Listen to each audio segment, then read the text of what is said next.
Hey guys, Shadow Reviewer here. I got my hair done, just thought I'd get that out of the way for those who wonder how. In the last 24 hours, my hair went from long to this, so just wanted to get that out of the way. Today, this will be my last video on Sonic the Hedgehog 2006. Might as well end it with what I think of the game overall. Is it as bad as everyone makes it out to be as it was back in 2006? Or has it grown an interesting following over the time as one of those fun guilty pleasures? Well, let's find out, shall we? Okay, starting with the positives, I generally like this game. I think the story here is honestly, it's gotta be one of the most underrated. I like its three separate stories that combine it into one. Pretty much Sonic's whole idea here is to pretty much the Mario thing, rescuing the princess multiple times over and over. But thankfully, Elise is nothing like Peach. Okay, yeah, they share the kidnapping thing, but I think Elise is much more deep than I thought. Shocking, I know, but I think she's a pretty interesting human character. I like her voice actor Elise Chabert, who, give it a couple of fun facts, is the original voice of Meg from Family Guy. Yes, the original voice. Mila Kunis took over for her from, I think, season 2 onwards. And, of course, Gretchen Wieners from the original Mean Girls. Look that up, I'm not even kidding. But I think she gives Elise a very layered character that, for the past 10 years, ever since the age of 7, which would make her 17 in present day,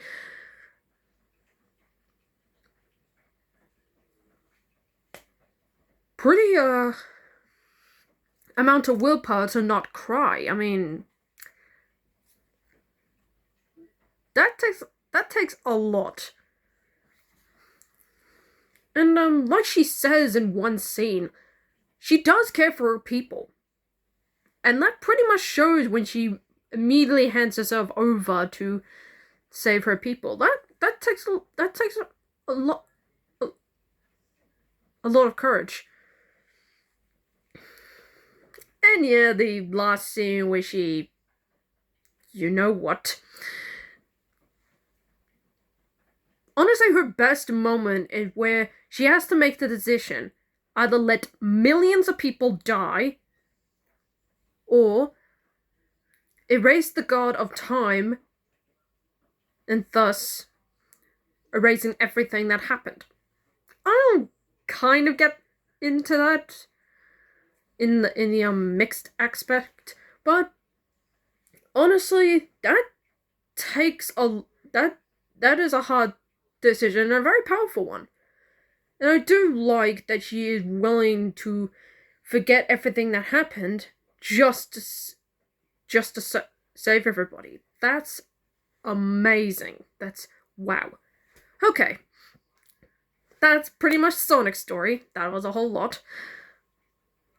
For Shadow, his whole mission is to try and stop Mephiles from getting all the Chaos Emeralds. I honestly like that story too. For one, Mephiles, I'll get to his awesomeness, more of the positives, is able to merge into Shadow's shadow. Interesting. And literally become a colorless and darker portrayal of Shadow. And just wow. I generally like Shadow's whole characterization in this game. I mean, Mephiles is trying to trick him into joining him just because of what the humans fear of Shadow's power. And honestly, there are two great moments from Shadow's story that I thoroughly loved. The first one, when Mephiles and Rude, no, not Mephiles, Rouge and Omega find out that what happened, and they immediately stand by his side no matter what. And honestly, that is genuine true friendship right there. And I absolutely appreciate that continuity. From Sonic Heroes, no less. I'll get to that game at some point in any time. And honestly, the other best scene is the last part, where there's multiple Mephiles clones, and Mephiles asks him, why fight against them when they fear you? Shadow's like, if you wish to become my number one enemy, I will fight like I always have. That has honestly got to be the best freaking line to go out on. And honestly, that's just perfect. Chef's kiss with an ending. Honestly, that's perfect. That's just perfect. Honestly, that's just so freaking cool. Now we take to Silver's, and honestly, his is my favorite out of the three. He pretty much wants to change the future. Simple enough. But what he has to do in order to do that is honestly got to be one of the most tragic ways to do so.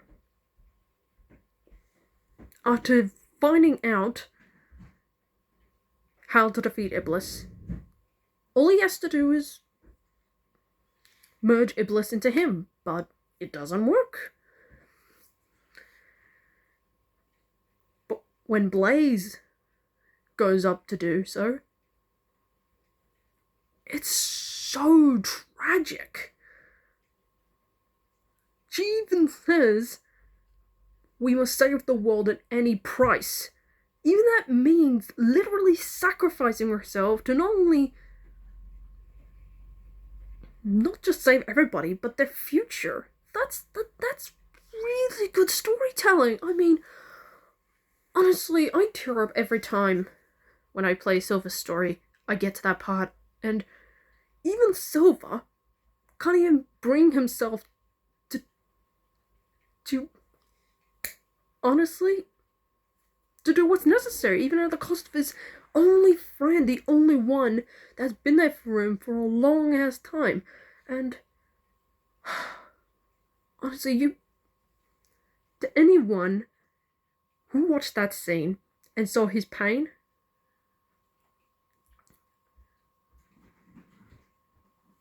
that runs deep. That runs deep. It's beautiful.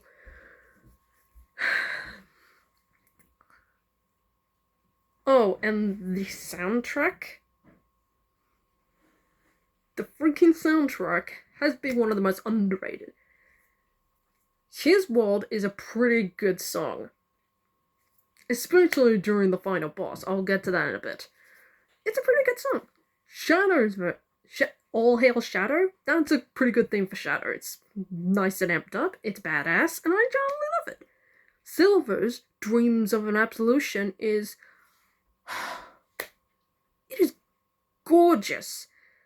The sound design, the lyrics, and the way it's sung, it's just beautiful music. Honestly, it matches Silver perfectly. Honestly, to the guy who made that song, I praise it. It is beautiful. Thank you. But honestly, the ending song, I don't know what it's called. Let me know in the comments if you know what it is. It's honestly the saddest song I've ever heard in pretty much any Sonic game. Or any game, really. Pretty much it's the end of the game, and they give us probably the most saddest music. It's honestly beautiful. Go listen to it. I think I'm gonna be teary-eyed. And now we get to the final positive. Mephiles the Dark. Oh boy, is he an awesome villain. I mean, Dan Green, the voice of Knuckles in this game, and pretty much, I think, the rest of the games, I don't know, gives Mephiles probably the most intimidating voice that you could ever hear coming out of Mephiles' mouth. It is intimidating, it is sadistic, and it is downright dark. Even his design looks amazing.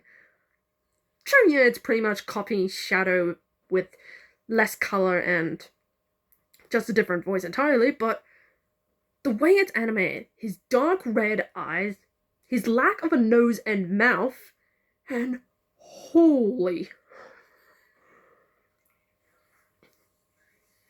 And what he does to conquer the world is gotta be one of the darkest moments, apart from Sonic Adventure 2. That's still gonna be the darkest thing. Second, this has gotta be one of the darkest moments in Sonic the Hedgehog history. If you've seen the last story, I think you know what I'm talking about. And honestly, yes, the soundtrack is fantastic, but my favorite theme is Mephiles' theme. Mephiles Phase 2. The way it sounds, it's dark, it's creepy, it's atmospheric, and it sends chills. If you want to know more, go watch any of my shadow videos. Trust me. I think you get it by now. Honestly, I think Mephiles has got to be one of the most underrated villains we had in this game. And I'm glad he's coming back for Sonic and Shadow Generations. Honestly, when I saw he was coming back, I was thrilled with joy. It would be interesting to know how he's going to play a role in the game. So, fingers crossed they give him something good. Now on to the mix aspects. I think some of the side characters, apart from the princess and the main Hedgehog trio, are okay. Not all bad, just meh. I mean, Tails is there obviously to help Sonic in his battles. At least he kind of serves a purpose. Rouge is an agent for the president. She actually has a bit of a point of being there. Omega and Knuckles are set there to drive along the plot. Like, Knuckles gives Sonic this card, and it's just to go where Eggman's base is. And as for Omega, well, he was revived by Rouge and had to wait 200 years to help Shadow face Mephiles, which was pretty awesome. So go watch my Shadow videos. Blaze actually serves a hell lot of a purpose. I mean, God, that's it. But the one that has the least amount of purpose in this game is Amy. Nothing against the character, nothing against the design, but she, honestly, her entire only purpose is either to fanboy over Sonic. Actually, no, she only has two good moments in the game. One, she saves the princess. Shocking, I know. To be fair, the princess bumped into her and she just helped her escape. And the second one, in which she finds out that Silver was sent to kill Sonic, Amy immediately blocks his path. When Silver tells her to get out of the way, she's like, absolutely not! Honestly, that's gotta be Amy's best moment. Not just a fanboy over Sonic, but to literally to protect him. That's honestly Amy's probably cool moment in the game. So yeah, she's not all bad. She does have a few good moments. She does have a few purposes, but honestly, she could have been utilized better. Dr. Eggman, on the other hand, I think this has probably got to be his most dull portrayal of the character. Dull version. Now, don't get me wrong, I love the cartoonish Eggman. I mean, I loved him in the 2010s. I loved him in the Sonic Book cartoon. Jim Carrey was fantastic as the character in the Sonic trilogy. Yes, I said trilogy. I think he's going to be pretty awesome in Sonic 3. But I think Eggman is underutilized here. He's pretty much just evil bad guy. Whoa.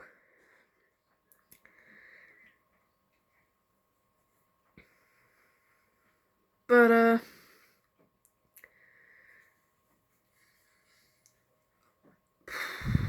what else is there to say?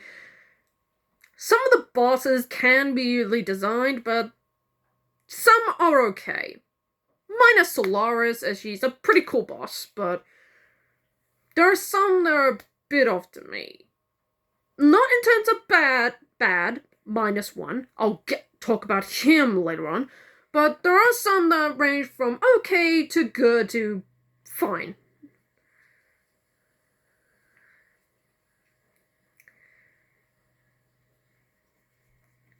And there are some...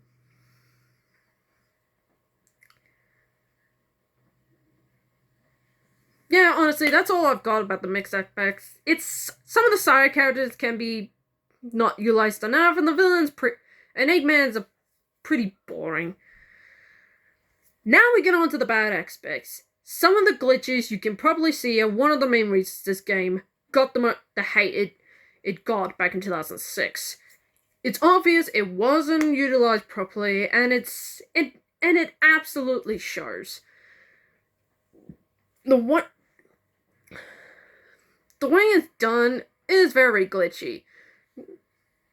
Particularly the level in Dusty Desert at the end. In Silver's story, we have to do that ball puzzle thing. I'm going to talk about it here because I didn't talk about it in my Silver videos. There is a glitch you can use to just glitch through the door. They honestly could have fixed that, to be honest. I know it was a time restriction. You have to get this game out for the 15th anniversary, but do you really have to rely on a glitch to beat a level? That's honestly, I don't know, it just doesn't feel right to me. If you disagree with me about that, leave down there in the comments, respectively. But I don't think you have to rely on a glitch just to get past a level. It's honestly, it feels pretty disrespectful. And now we get on to Iblis.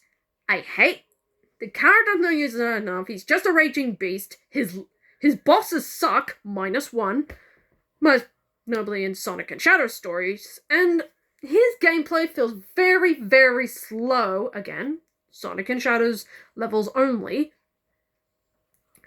But honestly, he's probably the weakest out of the 3 villains. Mevlis is fantastic. Eggman is okay. Iblis just, I don't know, he's just a bit boring to me. He may scare little children, but nowadays, he doesn't scare me one bit.